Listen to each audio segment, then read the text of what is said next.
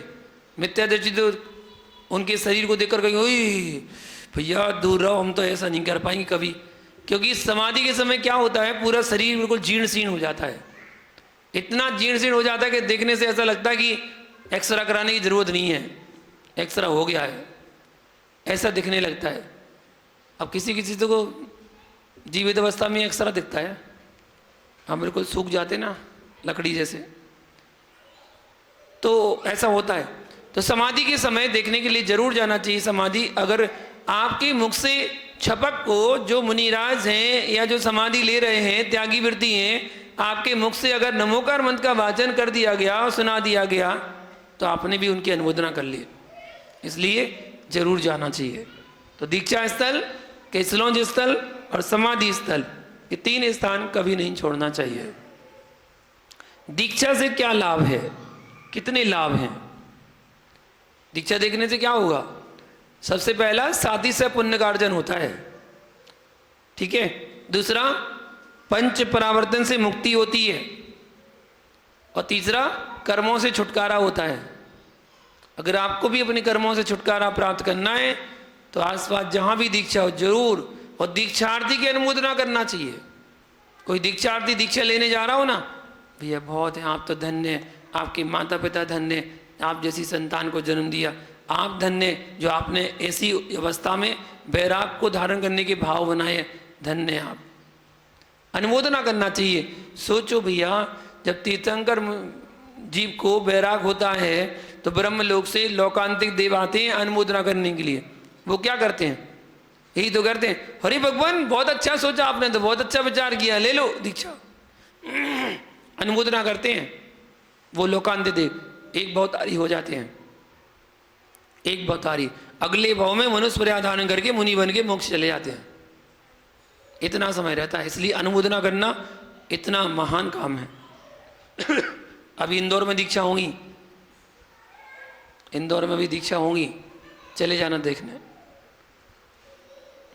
मुनि दीक्षा होंगी शायद, 2 मुनि, अभी खबर पूरी कंफर्म नहीं आई, अब भी होने वाली है 10-15 दिन में, 2 मुनि दीक्षा होने वाली है।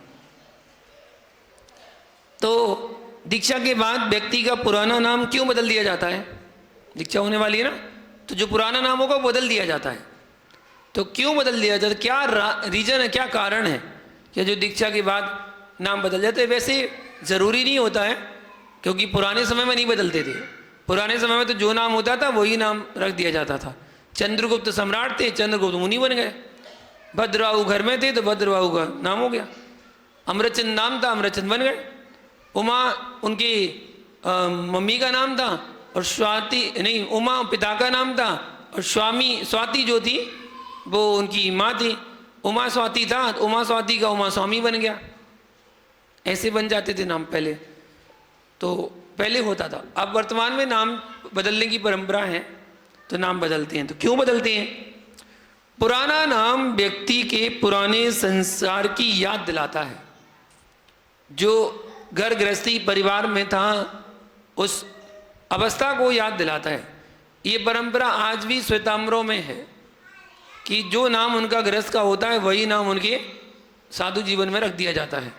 जैसे मोहन नाम है तो मोहन महाराज साहब, ऐसे नाम रख दिए जाते हैं।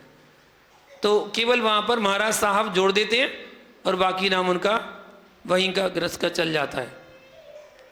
बदलने वाले बदल देते हैं, ऐसा नहीं जरूरी नहीं कि वही रख देते हैं। दोनों बातें हैं। आपने नहीं देखा तो कोई बात नहीं, देख लियो, पूछ लियो किसी से। तो पुराने संसार की याद दिलाता है, पुराने रिश्तों की याद दिलाता है वो नाम। यदि मान लो आपका नाम अजय है और आपका नाम अजय रख दिया जाए दीक्षा के बाद, तो कोई बुलाएगा ए अजय, जैसे ही बुलाएगा तो तुम उसकी तरफ देखोगे, अरे तुरंत याद आ जाएगी, अरे मेरा नाम अजय था। फिर पता नहीं हम तो अब मुनिराज हो गए, साधु हो गए। इस कारण से। और पुराना नाम रहेगा तो पुराना संसार ही पीछा करेगा, है ना। और दीक्षा दूसरा जन्म कहलाता है। हमारे यहाँ द्विजन्मा कहते हैं मुनिराज को। द्विजन्मा मतलब पहले एक जन्म हो गया था, दूसरा जन्म अपना हो गया। पहले नग्न अवस्था में जन्म हुआ था, दोबारा फिर नग्न अवस्था में जन्म हो गया। तो जीते जी जिसका दूसरा जन्म हो जाए वो द्विजन्मा कहलाता है और वही साधु बनता है, वही साधु कहलाता है। ऐसे होते मुनिराज। दीक्षा दूसरा जन्म है, जीवन नया है तो नाम भी नया ही होना चाहिए। जीवन नया तो नाम भी नया होना चाहिए। जीवन में धर्म क्यों जरूरी है? अक्सर बच्चे पूछते हैं क्या जरूरत है धर्म करने की, जीवन में धर्म क्यों जरूरी है? देखिए, भोजन में सब कुछ हो, भोजन में सब कुछ हो, बस एक चीज ना हो। क्या? हाँ, क्या अच्छी पकड़ मारते हैं। भोजन में सब कुछ हो, बस नमक ना हो। सबको दिख रहा है, केवल नमक ना हो बस, तो देखो भोजन कैसा लगता है। देखो फीका फीका सा। मंदिर में सब कुछ हो, सब कुछ हो, अलवारी हो, बढ़िया छत्र हो, चमर हो, भामंडल हो, शिखर हो, कलसा हो, सब कुछ हो, बस क्या नहीं हो? भगवान मूर्ति ना हो। मंदिर में सब कुछ है पर मूर्ति नहीं है तो सब बेकार है, कोई काम के नहीं है। अच्छा, हॉस्पिटल में सब कुछ है, सारी मशीनें हैं, बिल्कुल मशीनें तो सारी हैं, अल्ट्रासाउंड की, ये वो सबकी, एक्सरे की, सारी मशीनें हैं, नर्स भी हैं, कंप्यूटर भी है, सब कुछ है, बस कौन नहीं है? डॉक्टर नहीं है। तो अस्पताल में सब बेकार है। गाड़ी तो बहुत अच्छी है, करोड़ों की गाड़ी है, फरारी गाड़ी है, बहुत अच्छी, सुंदर सुंदर उसमें सीटें लगी हैं, गाने बज रहे हैं, सब कुछ है, बस एक चीज नहीं है। क्या नहीं है? ड्राइवर तो तुमको चला लियो, क्या दिक्कत है? हाँ, ब्रेक नहीं है, बस चला लो, स्टार्ट कर लो, क्या होगा? रुकेगी नहीं, काम खत्म, काम खत्म हो जाएगा। और क्या, चलते क्या चाहो, काम खत्म। ब्रेक का होना बहुत जरूरी है। ऐसे जीवन में सब कुछ हो लेकिन धर्म ना हो तो जीवन पूरा बेकार है। जीवन में सब कुछ हो बस धर्म ना हो तो सब बेकार है। इसलिए जीवन को सुधारने के लिए धर्म करने की जरूरत है, धर्म करना आवश्यक है। सभी को धर्म के संस्कार देना चाहिए और धर्म करना चाहिए। एक अकेला, अच्छी सामान्य जिज्ञासा है कि एक अकेला ईमानदार व्यक्ति है वो क्या करेगा यदि चारों तरफ उसके बेईमान बैठे हुए हैं। चारों तरफ बेईमान है, एक अकेला ईमानदार व्यक्ति है तो वो क्या करेगा? बेईमान चारों तरफ घूम रहे हैं। आप एक ईमानदार इंसान बन जाइए, अपने लिए बोलो, एक आप ईमानदार इंसान बन जाइए, दुनिया से एक बेईमान कम हो जाएगा। समझ में आया? आप स्वयं ईमानदार बन जाइए तो दुनिया से एक बेईमान कम हो जाएगा। ये मानना कि चारों तरफ बेईमान घूम रहे हैं ठीक नहीं है। अच्छे लोग खत्म नहीं हुए हैं और ना ही उनकी कमी हुई है। इन लोगों को या तो पीछे धकेल दिया गया है और या फिर किनारे लगा दिया गया है। कमी नहीं हुई है, आज भी ईमानदार हैं। आप स्वयं ईमानदार बनने की कोशिश करें, फिर देखिए सब कुछ आपको अच्छा ही नजर आएगा, अच्छे लोग ही दिखेंगे आपको, अच्छे लोग ही मिलेंगे, क्योंकि जो जैसा होता है उसको वैसे ही लोग मिलते हैं। सुसुप्ति और समाधि, इनमें क्या अंतर है? सुसुप्ति और समाधि, इनमें क्या अंतर है? सुसुप्ति मतलब होता है मूर्छा और समाधि मतलब होता है जागृति। सुसुप्ति में सिर नीचे हो जाएगा, समाधि में नहीं होता। सुसुप्ति में इतनी ताकत नहीं कि सिर का भार उठा सके, सिर लटक जाता है, सिर लटक जाता है। इतना ताकत नहीं है कि वो अपने सिर का भार उठा सके, लेकिन समाधि फक्र के साथ ली जाती है, फक्र के साथ। इसलिए सुसुप्ति नहीं, मूर्छा नहीं, हमें समाधि चाहिए। लोग क्या करते हैं आजकल, आज स्थिति ऐसी होती है कि व्यक्ति कोमा में चला जाता है, उसे खुद भान नहीं है मैं क्या कर रहा हूं, मैं कहाँ हूं, कुछ भान नहीं है, इतना ज्ञान नहीं, कुछ भी नहीं है उसे। अब कुछ लोग होते हैं साधु के पास ले आते हैं, कहते हैं दीक्षा दे दो, दीक्षा दे दो। क्यों? बोले कल्याण हो जाएगा, चल लेकिन समाधि मन हो जाएगी। तो ठीक है, उससे बुलवाओ तो जरा, उससे बुलवाओ कि उससे दीक्षा लेना है कि नहीं। वो तो कोमा में है, तो कैसे बोलेगा? अरे कैसे बोलेगा जब उसे खुद नहीं पता है कि मैं कहाँ हूँ, क्या हूँ, कैसा हूँ, तुम कैसे उसको दीक्षा दे दोगे? कैसे उसके वस्त्र उतार दोगे? अगर वस्त्र उतार दिए और सोच रहा वो मन ही मन में तुम्हें गाली दे रहा हो, तो कर तो कुछ नहीं पा रहा, हाथ पैर तो काम कर नहीं रहे, लेकिन अंदर से खूब गाली दे रहा है तुम्हारे लिए, तो फिर कैसा रहेगा? इसलिए दीक्षा चेतन अवस्था में ही होती है। जब तक जीव स्वयं नहीं बोले कि हाँ मैं दीक्षा लेना चाहता हूँ, तब तक वो दीक्षा के योग्य नहीं होता है। उसको दीक्षा लेना है तो स्वयं बोलना चाहिए कि हाँ। अगर वो बोल नहीं पा रहा है तो कम से कम इशारा करे कि हाँ दीक्षा लेना चाहते हैं।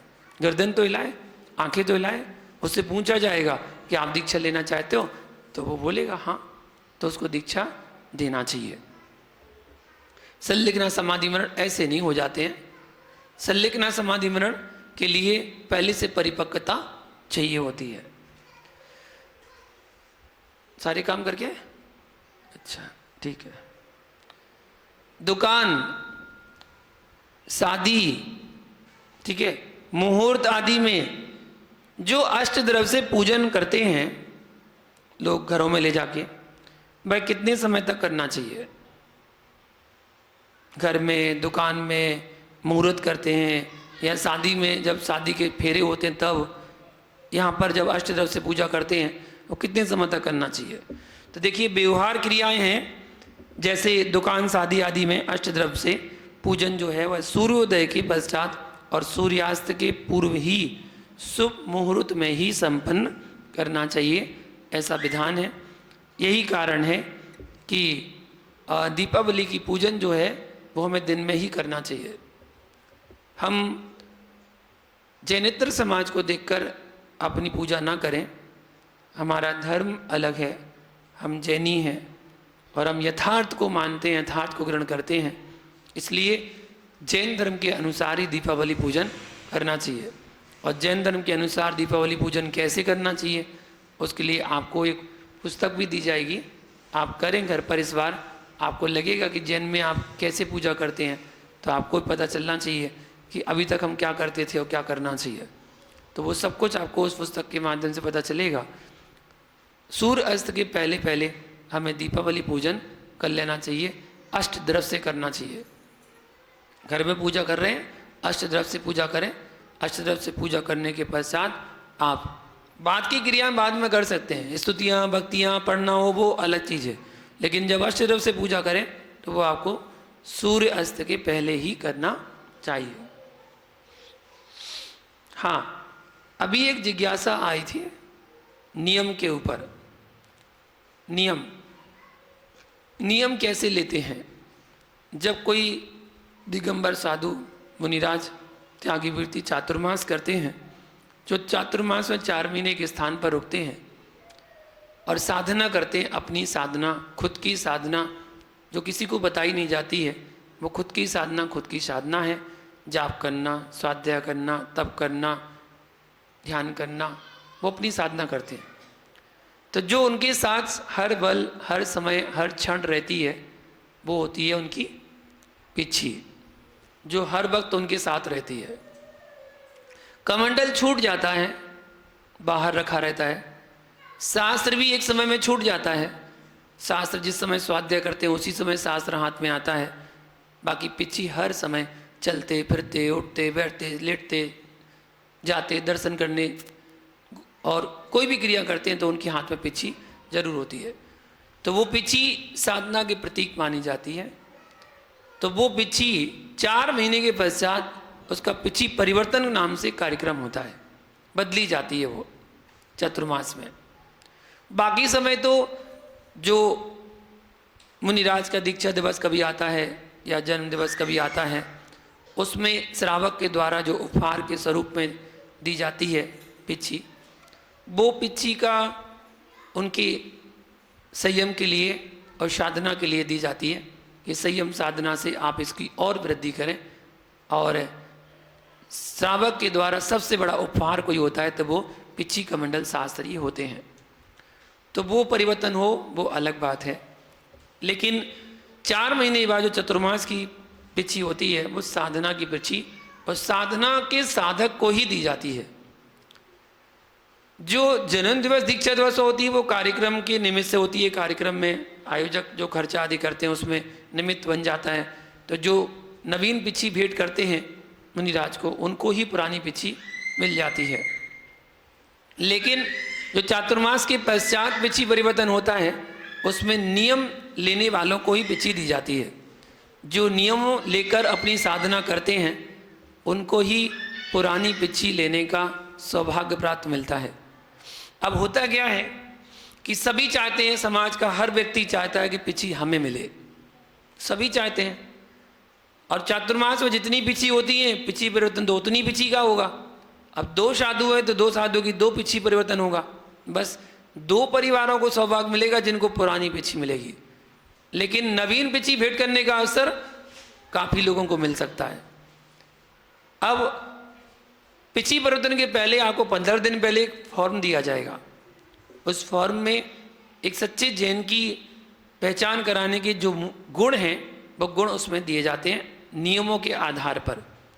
वो नियम होते हैं, वो नियम जितने जो फॉलो करता है, जितने जो नियम लेता है, जिसके सबसे ज़्यादा नियम होते हैं और उसमें सब कुछ देखा जाता है तो उसकी क्या भक्ति रही।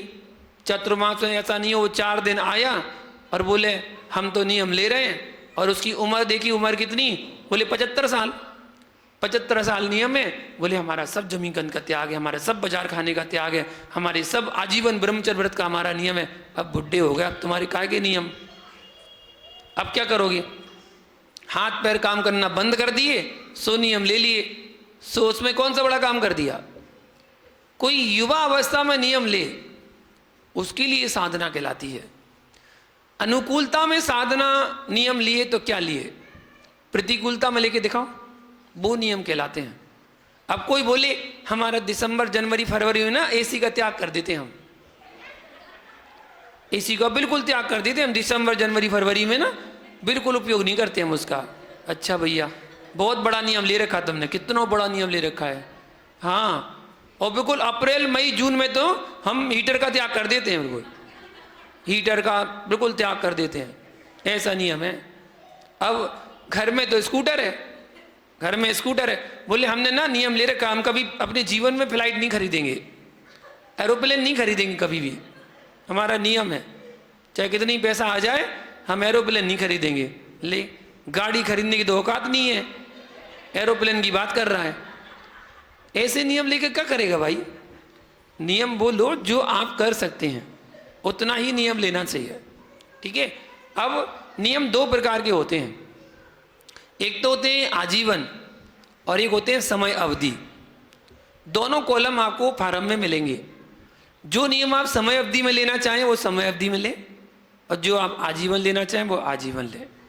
जैसे 50 नियम का फॉर्म मिलेगा, उसमें 25 नियम तो आपके होते ही हैं, जैसे कि मध्यमास मधु का त्याग, चमड़े का त्याग, ठीक है, और अष्टमूल गुण का पालन, 5 उदंबर फलों का त्याग, ठीक है, और शराब पीने का त्याग, बीड़ी सिगरेट का त्याग, तंबाकू खाने का त्याग, जर्दा खाने का त्याग, ठीक है।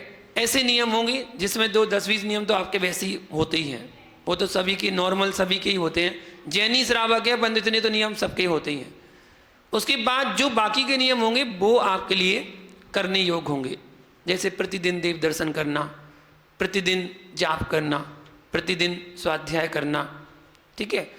तो उसमें आप आजीवन के लिए नियम लें तो आजीवन पर टिक करना चाहिए, और जो आप समय अवधि को ले कि हमने 5 साल के लिया, 2 साल के लिया, 1 साल के लिए लिया, 6 महीने के लिया, 4 महीने के लिए लिया, 1 महीने के लिए लिया, वो आपके ऊपर है कि आप जितना नियम लेना चाहे। नैन पॉलिश का त्याग, लिपस्टिक का त्याग, शैम्पू का त्याग, ब्रेड बिस्किट का त्याग, ऐसे ऐसे नियम हैं, तो वो नियम लेना। ब्रह्मचर्य व्रत का नियम लेना। अब ब्रह्मचर्य व्रत का नियम कैसा होता है, एक देखिए एक सामान्य स्थिति परिस्थिति होती है। जैसे कोई स्त्री है, उसका पुरुष नहीं है, उसने आजीवन व्रत ले लिया। जिसका कोई पुरुष है, स्त्री नहीं है, उसने आजीवन व्रत ले लिया। या जिसने 70 साल उम्र हो गई, 65 साल 75 साल उम्र हो गई, उनने आजीवन व्रत ले लिया। आजीवन व्रत उनके व्रत नहीं है, लेकिन फिर भी उन्होंने लिया, अच्छी बात है, लिया। उन्होंने इतना तो किया कि इतनी अवस्था में अब उन्हें चेतना जागृत हुई कि हमें ब्रह्मचर्य व्रत ले लेना चाहिए, ऐसा लिया। उसमें एक समय अवधि होती है, तो सबसे पहले तो आजीवन पर क्लिक करना है। आजीवन पर जो शादीशुदा हैं, जो कुंवारे बच्चे लड़का लड़की नियम लेते हैं, उनके लिए जब तक उनकी विवाह ना हो तब तक के लिए व्रत ले सकते हैं। जैसे 5 साल 10 साल, अब 10 साल तक शादी होनी ही नहीं है। अब मान लो तुम्हारी उम्र 12 साल है, 10 साल तक शादी होनी नहीं है, 10 साल का नियम ले लो, 10 साल ब्रह्मचर्य व्रत का नियम, बस 10 साल पालन करना बहुत बड़ी बात है। अगर वो बच्चे समझ के ले लें कि ब्रह्मचर्य व्रत होता क्या है, इसको पहले समझ लें और फिर नियम लें। ये मत समझो कि वो तो कोई भी ले सकता है, समझ लो पहले, उसके बाद लेना चाहिए। कोई युवा है, कपल जोड़ा है, जो मान लो अभी 40-45 साल का है, अब उसको नियम लेना है ब्रह्मचर्य व्रत का, तो ब्रह्मचर्य व्रत का नियम कैसे लेगा? तो उसके लिए आजीवन पर पहले टिक करना है, ये आजीवन के लिए व्रत ले रहा है। फिर उसके आगे समय अवधि होगी, तो समय अवधि में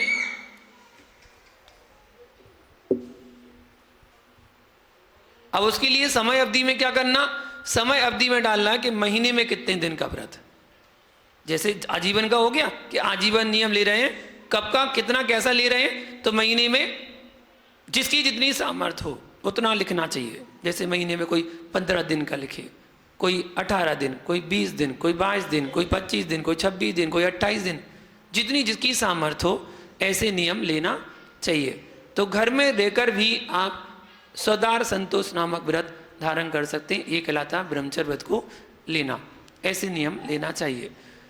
कोई चीज़ आप जैसे बाहर जा रहे हैं और आपने नियम लिया है कि पानी छान कर पीना है, ठीक है, अब बाहर जाना है आपको, तो उस नियम में आप लिखो बाहर जाने की छूट। कोई नियम आप ले रहे हैं तो जो आप जैसा नियम लो उसकी दृढ़ता से पालन करना है आपको। इसलिए अच्छी तरह से सोच समझ के नियम लेना कि ऐसी परिस्थिति भी बन सकती है। आपने नियम ले लिया आजीवन देव दर्शन करने का नियम, ठीक है, लेकिन आपके साथ कई कंडीशन बन सकती हैं। आपको जब मंदिर नहीं जाना, आप दर्शन कैसे करोगे? आपको जब फॉरेन कंट्री जाना, आप दर्शन कैसे करोगे? आपको जब ऐसे सफर में जाना जब 36 घंटे आपको ट्रेन में ही बैठना है, तो आप दर्शन कैसे करोगे? जब आप इतने ज़्यादा बीमार हो गए कि आप बिल्कुल बिस्तर से नहीं उठ पा रहे, दर्शन कैसे करोगे? स्थितियाँ परिस्थितियाँ देखना ऐसी बन सकती हैं, तो उसको जाहिर करना कि ऐसी परिस्थिति में हम दर्शन करने की छूट नहीं कर पाएंगे, उसकी छूट, बाकी समय दर्शन जरूर करेंगे। ये मत करना कि मैंने तो हारी बीमारी की छूट ली थी तो मुझे जुकाम हो गया, हाँ इसलिए मंदिर नहीं जा रहे। लो, जुकाम बीमारी की छूट ली थी ना, कि बीमारी की छूट, वो बीमारी नहीं कहलाती, बीमारी भूख लाती जब आप बिस्तर से ही नहीं उठ पाओ, उठने की ताकत ही ना बचे, तब छूट, वरना दर्शन करने जाना। इस प्रकार ऐसे नियम ले सकते हैं। और भी जो नियम हैं वो आप अच्छी तरह से समझ लें और धीरे से, मतलब जितना आप ले सकते हैं उतना ही नियम लें। कोई जोर जबरदस्ती का नियम नहीं है उसमें। आपको एक तरह से कहें ना, ये कॉन्ट्रैक्ट है, एक तरह से टेंडर है, टेंडर भरो, जिसका जितना ज़्यादा होगा उसको मिल जाएगी। उसका निर्णय कौन लेगा? वो मुनिराज लेंगे, ठीक है। उसमें कोई कमेटी का कोई हाथ नहीं है कि कोई कमेटी चाहे तो इनको दिला दो, ये अच्छे हैं, ये धर्मात्मा है, नहीं, उनकी बात नहीं चलने वाली। ये तो मुनिराज का नियम, उनको जिनको बिछी देनी है उनको ही देनी है, किसी की कोई सोर्स सिफारिश से काम नहीं चलता। तो दोनों पिछी का निर्णय होगा, हमारे द्वारा होगा, किसको देनी है, तो पुरानी पिछी उनको दी जाएगी। जैसे फार्म भर के आए 40 भर के आ गए फार्म, पिछी मिलनी है 2 को, तो 2 को पिछी मिली जाएगी। बाकी 38 लोगों से पुरानी पिछी ली जाएगी, नई पिछी भेंट करने का अवसर मिलेगा उनको। जो 38 लोग होंगे वो नवीन पिछी भेंट करेंगे, जिससे मुनिराज आगे चलकर विहार करेंगे और विहार करके वो इतने क्षेत्रों की वंदना करते हुए वो पिछी उनके साथ रहेगी। वो पिछी भेंट करने का अवसर आपको मिलेगा। उसमें कोई बोली नहीं, ना भेंट करने वाले की ना देने वाले कोई बोली नहीं, उनको ऐसा नियम रहता है। इसलिए जो फार्म आप भर रहे हैं वो नियम लागू हो जाएंगे। जिस दिन बिजी बर्तन हुआ उस दिन से वो नियम आपके लागू हो जाएंगे, आपको पुरानी बिजी मिले या ना मिले। इसलिए नियम भरो सोच समझ के। आपको जरूरी नहीं है कि आपको 10 साल का बनना है कि 20 साल का कि आजीवन बनना है। आपको तो जैसे बच्चे हैं, अभी गार्गी चहक हैं, अभी क्या करेंगे, अब ज़्यादा नहीं कर सकते, 1 महीने का कर सकते तो 1 महीने का नियम भर देंगे, बस 1 महीने का भर देंगे। जितना कर सकते हैं उतना ही करें, आवश्यकता से ज़्यादा नहीं करें, क्योंकि हमारा जैन धर्म जबरदस्ती का नहीं है, जबरदस्त है। ठीक है, समझ में आ गया ना? सुरभि कोई समस्या, जिज्ञासा पूछो।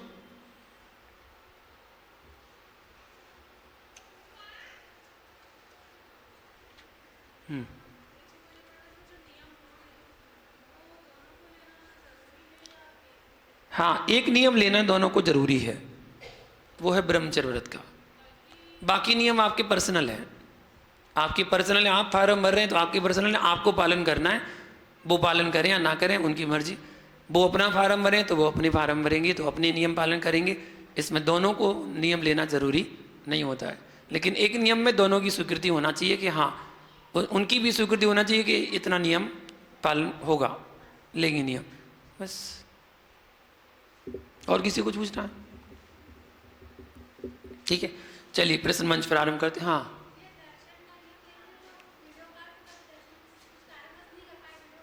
कारण कौन सा? वो हारी बीमारी इतनी ना कि उठ नहीं पाओ, वो बीमारी की छूट है। लो, रिपीट कर रही हूं आप तो, अभी हमने बताया तो आपको कि अगर आप फॉरेन कंट्री में हैं तो उसकी छूट, अगर आप ट्रेन में सफर कर रहे हैं तो उसकी छूट नहीं। अगर कठोर नियम आप ले रहे कि नहीं हम तो बिना दर्शन के खाना ही नहीं खाएंगे पानी ही नहीं पिएंगे, जैसे मनोवती ने लिया था, गजमोती चढ़ाकर ही दर्शन करेंगे। अब गजमोती मिले ही नहीं रहते तो भूखी रही वो। इतनी कठोर अगर आपके नियम ले सकते हैं, सामर्थ्य है तो लीजिए, उपवास करिए। अगर आप सफ़र कर रहे हैं और सफ़र में आपको दर्शन नहीं मिले तो आप उपवास करिए, अगर कठोर नियम पालन करना। और जितनी कठोरता से नियम पालन करोगे उतना आपको फल भी मिलेगा, उतनी दृढ़ता का फल मिलेगा आपको। तो वो तो आपके ऊपर है, आप कैसे नियम ले रहे हैं। वरना छूट लेके तो बहुत सारे लोग ले लेते हैं, इसकी छूट उसकी छूट, फलाने की जो छूट की। अब रात्रि भोजन में भी छूट लेके करने लगे लोग, बोले हमारी महीने में 4 दिन की छूट। लो, रात्रि भोजन में महीने में भी 4 दिन छूट करना है, 4 दिन बाहर जाके खाएंगे आराम से। और बोले हम तो रात्रि भोजन त्याग है हमारा, होटल में जाके खाएंगे।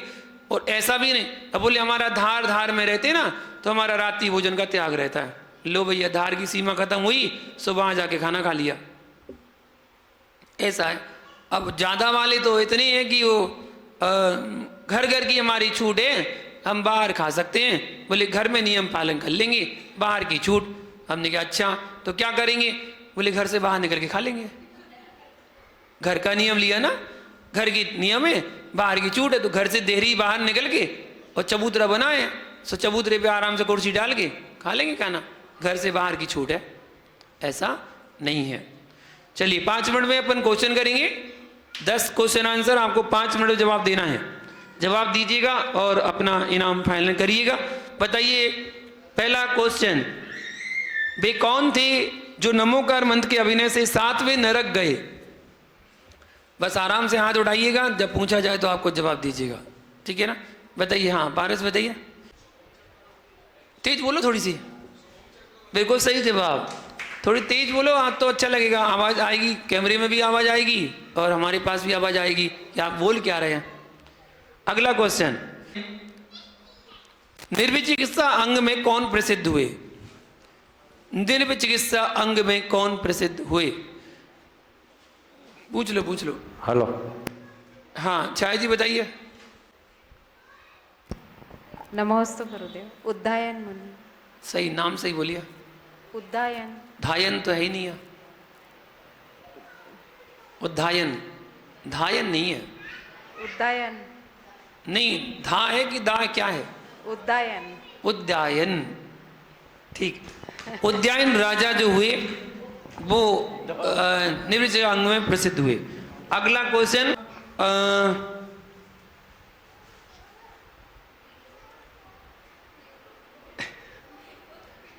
मनुष्यों में कौन सी कसाय की प्रधानता होती है? मनुष्यों में कौन सी कसाय की प्रधानता होती है? नीता जी आप नहीं, बीच वाली कौन सी कसाय? लोभ कसाय, गलत जवाब। एक बात तो बता, तुम लोग 8 बजे कैसे आए? अच्छा कुछ काम था, तो ये लोग भी तो आए थे पानी में। हाँ नीता जी बताइए। मान कसाय, बिल्कुल सही जवाब, मनुष्यों में मान कसाय। बताइए लक्ष्मण का मरण कैसे हुआ था? लक्ष्मण का मरण कैसे हुआ था? किताब में सारे सरल हैं। अच्छा सारे रट लिए क्या? चलो बताओ, 16 स्वर्गों में कुल कितनी आकृति में जैताले हैं? हाँ बताओ।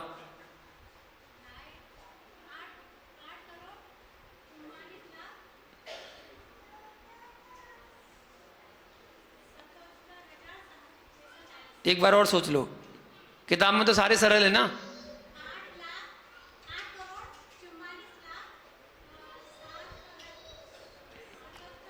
टिक टिक टिक टिक कहाँ हो रहा है? टिकटिकी बजा रहा है क्या? है दीपावली की चटपटी बजा रहा है क्या? चलो बैठ जाओ, गलत जवाब। क्या लें?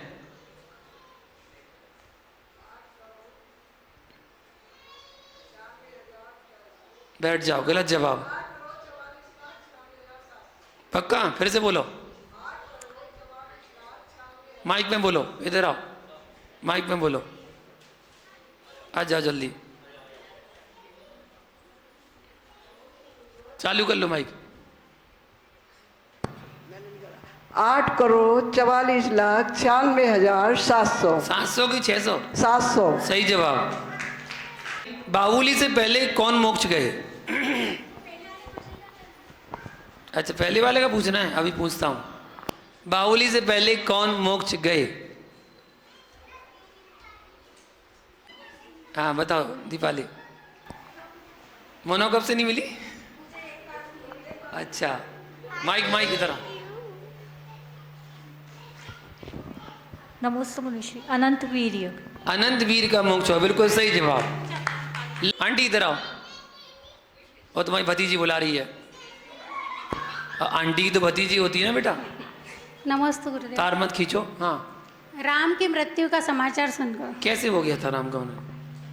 राम का मरण वो रावण ने मार दिया था। राम को मार दिया था? मारा नहीं था, पर मतलब ऐसी खबर आ गई थी लक्ष्मण के पास कि राम की मृत्यु हो गई। अच्छा हमने तो इसे पूछा, सुनकर लक्ष्मण को मूर्छा हो गई और मर गया उस वक्त। अच्छा मर गए, मर गए। सही जवाब, मर गया।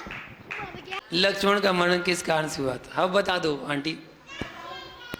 हाँ अगला क्वेश्चन, बताइएगा, आत्मा को प्राकृत भाषा में क्या कहते हैं? आत्मा को प्राकृत भाषा में क्या कहते हैं? याद कर लिया आप लोगों ने तो बहुत अच्छी बात है। बताओ मोना जी, घर पे जाना है नाम। अप्पम। अप्पम? पक्का? पक्का? हाँ। मम्मम तो नहीं? नहीं। गलत जवाब, बैठ जाओ। हाँ बता प्रियंका। अप्पम है? नमस्ते। इन्हें उत्पम याद आ गई। ये उत्पम खाया होगा आज, इसलिए उत्पम याद आ गई इन्हें, सो अप्पम बोल दिया। अप्पा। पक्का? पक्का। पप्पा की याद तो नहीं है? पप्पा की याद आ रही, बोले अप्पा। क्या? अप्पा। अप्पा, बिल्कुल सही जवाब, अप्पा। सही में उत्पम खाया था क्या? अच्छा, अगला क्वेश्चन बताइए,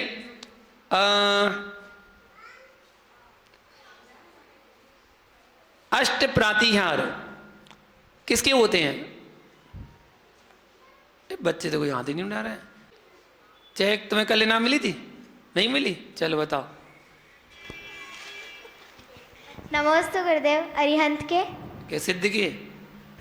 अरिहंत के। किसने बताई? अरिहंत के। किसने बताई बताओ? रुचि। रुचि आंटी ने। बिल्कुल सही जवाब। 11 माला फिर हो और मेरी वरम नमाज। हाँ, अगला क्वेश्चन। हाँ ये बात सही है, गलत ज्यादा तब कुछ नहीं मिलता, सही में तो मिल जाता है। चलो अगला क्वेश्चन आपको बताना है। कितने हो गए? आत्मानुशासन ग्रंथ के लेखक कौन है? आत्मानुशासन ग्रंथ के रचयिता कौन है? शिवानी जी बहुत देर से हाथ उठा रही, बताओ। अच्छे से याद करें इनने, और आगे आ जाओ बस। नमोस्तु गुरुदेव। गुणभद्र स्वामी। कौन से स्वामी? गुणभद्र। कि गणभद्र? गुणभद्र। बिल्कुल सही जवाब, गुणभद्र स्वामी। करेक्शन कर लिया इन्होंने। अंतिम है, अभी तो गिरी थी, 8 हो गए। हाँ, अंतिम क्वेश्चन आज का आपको बताना है, और जीके का क्वेश्चन पूछ रहा हूं, बताइएगा। प्रथम सूती कपड़े की मिल भारत में किस राज्य में स्थापित की गई थी? प्रथम सूती कपड़े की मिल भारत में किस राज्य में स्थापित की गई थी? उस राज्य का नाम बताइएगा। ममता जी बता रही हैं, और कोई बताने वाला? बताइए जी। नमोस्तु गुरुदेव। वेस्ट बंगाल। वेस्ट बंगाल, बिल्कुल सही जवाब। पश्चिम बंगाल में स्थापित हुई थी। आइएगा, कल के लिए नियम, भगवान का चालीसा पढ़ने का नियम, और खाने पीने में कल का त्याग करेंगी।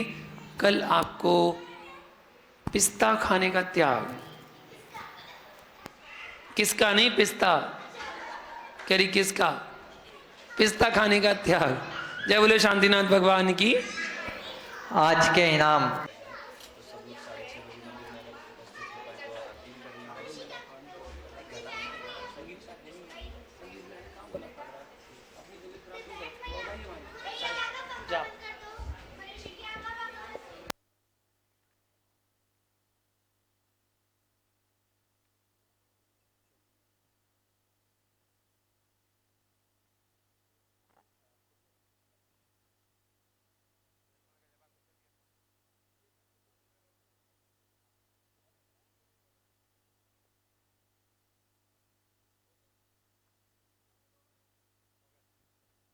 राज आज थारी आरती उतारू, आरती उतारू थारी मूर्ति निहारू, आरती उतारू थारी मूर्ति निहारू। विभंजन सागर जी मुनि राज आज थारी आरती उतारू। क्षेत्रे सोनागिरी जन्म लियो है, क्षेत्रे सोनागिरी जन्म लियो है। माँ जिने वाणी को धन्य कियो है, माँ जिने वाणी को धन्य कियो। विरागे सागर जी के लाल आज थारी आरती उतारू। विभंजन सागर जी मुनि राज आज थारी आरती उतारू। ज्ञानी ध्यानी निरे अभिमानी, ज्ञानी ध्यानी निरे अभिमानी, शांति सुधारस के हो दानी, शांति सुधारस के हो दानी। वाणी है सुखकार, आज थारी आरती उतारो, विभंजन सागर जी मुनि राज। कोमल काया छोड़ी माया, कोमल काया छोड़ी माया, जग का नश्वर सुख नहीं भाया, जग का नश्वर सुख नहीं भाया। छोड़ा सब परिवार, आज थारी आरती उतारो, विभंजन सागर जी मुनि राज, आज थारी आरती उतारो। स्वर्ण रत्न मई आरती भाई, स्वर्ण रत्न मई आरती भाई। केवल ज्ञान मिले सुखदाई, केवल ज्ञान मिले सुखदाई। युग युग जियो मुनि राज, आज थारी आरती उतारो, विभंजन सागर जी मुनि राज, आज थारी आरती उतारो। चौथी आरती सिर उपजाया, चौथी आरती सिर उपजाया। दर्शन देखते पाप फलाया, दर्शन देखते पाप फलाया। पांचवी आरती साधु तिहारी, पांचवी आरती साधु तिहारी। कुमति विनाशन शिव अधिकारी, कुमति विनाशन शिव अधिकारी। शरण में ले लो मुनि राज, आज थारी आरती उतारो, विभंजन सागर जी मुनि राज, आज थारी आरती उतारो, विभंजन सागर जी मुनि राज, आज थारी आरती उतारो। छोटा सा मंदिर बनाएंगे, छोटा सा मंदिर बनाएंगे, हम गुरु गुण गाएंगे, गुरु गुण गाएंगे। तालियों के साथ, तालियों हाथ उठाइए एक बार दोनों अपने, तालियों के साथ। छोटा सा मंदिर बनाएंगे, हाँ छोटा सा मंदिर बनाएंगे, गुरु गुण गाएंगे, प्रभु गुण गाएंगे, गुरु गुण गाएंगे, प्रभु गुण गाएंगे। विभंजन सागर जी मुनि राज, आज थारी आरती उतारो। बोलिए उपाध्याय श्री विभंजन सागर जी मुनि राज की जय। शाम को